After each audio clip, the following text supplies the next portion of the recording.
Jadi penting yang namanya membangun reputasi. Penting yang namanya membangun reputasi. Dan itulah kunci dari omset di miliaran ya.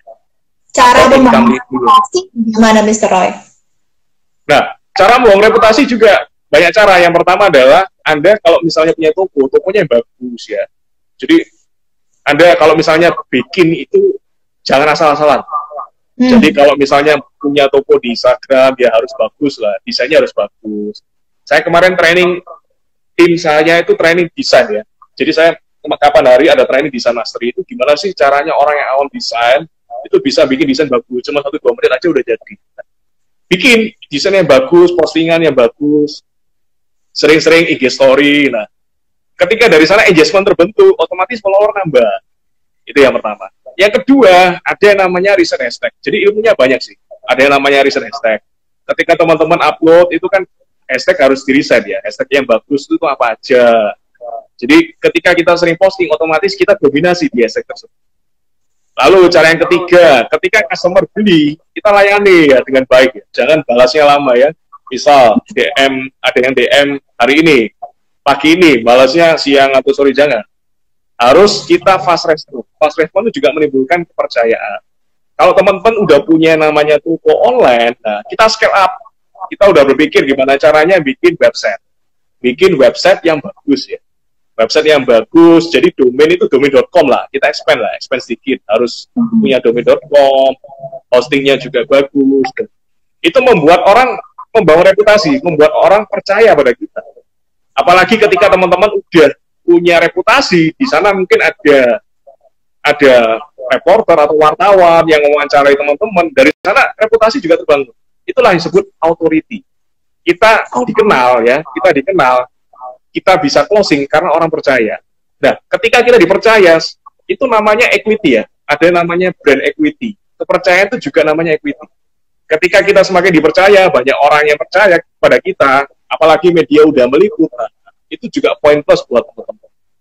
Jadi kalau diceritain cara membangun yang namanya reputasi, authority, ya itu cara-caranya. Itu tadi udah saya sebutin berapa?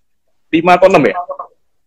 Ya pasti, yang pasti tampilannya harus bagus, fitnya bagus, terus hashtagnya harus yang relevan, sesuai dengan konten. Kemudian harus sering-sering upload story, punya expand untuk bikin domain juga supaya punya website. 4 sih. Ya, bikin website yang bagus.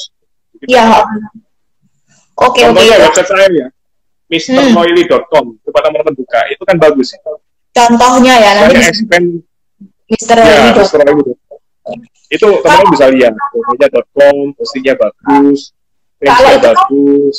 Supaya punya reputasi atau cara membangun trust kita dengan customer. Kalau untuk cara promosi yang efektif untuk saat ini, kira-kira seperti apa, Mr. Roy? Ada masukan nggak? Promosi efektif sekarang, nah ini zamannya enak banget kita di zaman digital ya. Kalau dulu orang promosi itu harus expand untuk tradisional media seperti koran, habis berapa juta. Lalu juga untuk radio habis berapa juta, ya kan, masang billboard berapa juta.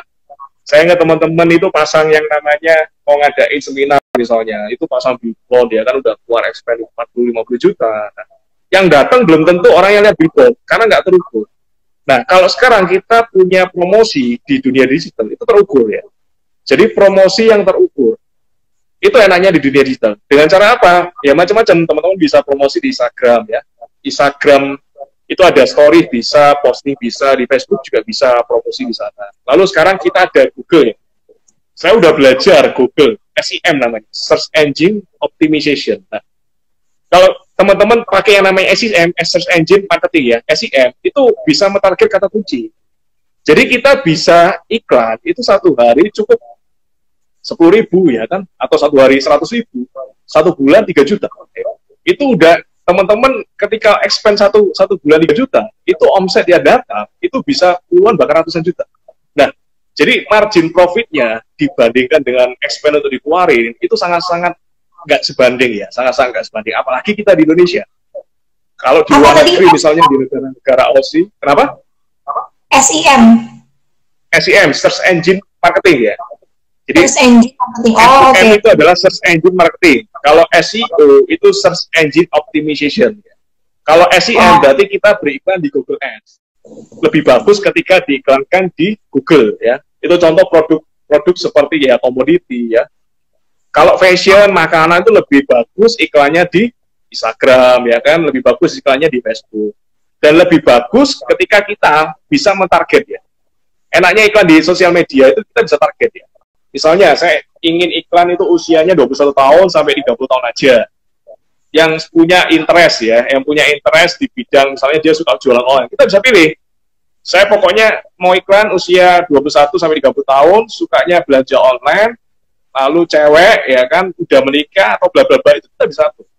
Nah, ketika udah tangkep ya kan, udah tahu profil kita, profil yang namanya buyer ya, buyer persona kita, profil customer kita, itu kita lebih enak settingnya. Dan itu biayanya jauh lebih rendah daripada kita iklan di tradisional media, iklan di ini sama iklan di Facebook Ads dan Instagram Ads nggak, Mr. Roy? Sama nggak? Betul ya, jadi sama Facebook advertising, Instagram advertising, ya kan, lalu bisa juga Google advertising. Jadi itu skill-skill yang harus kita tahu lah, kita pelajari. Dan kalau misalnya teman-teman nggak tahu ya cara belajarnya seperti apa. Jadi kalau misalnya untuk makanan, food and beverage, mungkin mereka lebih cocok upload bikin iklannya tuh via Facebook Ads atau Instagram Ads. Tapi kalau misalnya mereka lebih ke produk-produk nggak terlalu penjualannya nggak kayak makanan, itu lebih cocok di Google Ads gitu ya. Betul ya. Jadi okay. Tergantung by produknya. Kita iklannya tergantung by produk. Dan itu skill ya. Skill yang harus teman-teman pelajari ya di dunia sosial sekarang. Kalau teman-teman udah belajar enak, jadi kita kerja itu di rumah bisa ya, work from home. Itu bisa. Saya sudah WFH itu udah lama banget ya. Udah WFH. Jadi sebelum WFH itu ada, saya sudah WFH ya. Jadi ke kantor tuh ketika ada urusan aja, nggak harus tiap hari ke kantor. Nah, itu enaknya. Kenapa? Karena di rumah kita bisa ngontrol omset berapa, mau profit berapa, itu bisa. Dengan adanya dunia online. Oke, kalau bisa soal bagaimana cara promosi yang efektif, itu tergantung kembali lagi ke kita punya produknya apa. Bisa lewat Facebook Ads, bisa lewat Instagram Ads, atau Google Ads. Nah, tapi kalau semua orang berpikir, mungkin nanti suatu saat nanti pasti bakalan banyak sekali yang berpikiran hal seperti ini. Jadi semakin banyak iklan, ya kan? Itu yang tak rasain pribadi sih, Mr. Roy. Jadi dulu aku coba untuk iklan via Facebook itu gampang banget. Pembelinya tuh banyak.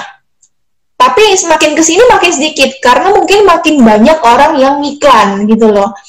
Kalau kita, gimana caranya supaya kita tetap bisa laris, walaupun banyak pesaing yang sama. Istilahnya kayak penjual tuh kan makin lama makin banyak, apalagi situasi seperti sekarang ya. Orang yang dulunya nggak pernah jualan, tiba-tiba sekarang jualan. Dan itu barangnya tuh sama, produknya tuh sama, bahkan ada yang mereknya pun juga sama. Ada nggak tips supaya kita tetap bisa laris, tetap bisa laku, walaupun persaingannya tuh banyak banget, terutama di marketplace ya, karena kan kalau marketplace tuh perang harga sih kalau di marketplace, bener nggak sih? Betul ya. Jadi kalau teman-teman tahu ya, sebenarnya logikanya seperti ini. Kita ini di Indonesia, semahal-mahalnya iklan di Indonesia untuk Facebook, Instagram, dan Google ya, itu jauh lebih mahal ketika iklan di negara tetangga, misalnya di Singapura, di Malaysia, di Aussie, ya, di negara-negara maju, di mana mereka semua pebisnis di sana itu udah aware ya, nggak cuma pebisnis offline ya, online, tapi juga pebisnis offline di sana udah mulai aware, sudah sangat aware dengan dunia digital. Jadi expense mereka untuk biaya iklan itu mereka offline ya, online juga iya. Nah, kita di Indonesia sebenarnya sangat-sangat sedikit ya, kalau dibandingin jika persentase pebisnis di seluruh Indonesia yang beriklan di online dengan offline, itu kompetisinya nggak sebanding ya. Jadi sekarang mahal, sebenarnya kalau di luar negeri itu jauh lebih mahal. Itu yang pertama. Yang kedua, mahal, itu kalau kita semahal-mahalnya, kalau kita tetap untung, Anda tetap untung. Jadi kalau kita dibandingkan mindset dengan kita keluar biaya untuk offline, dengan kita keluar biaya online, dengan jumlah budget yang sama, sebenarnya profit yang dari online itu jauh lebih besar. Itu yang kedua logikanya. Yang ketiga adalah nggak semua orang bisa iklan. Ya. Itu bagus banget, nggak semua orang bisa iklan.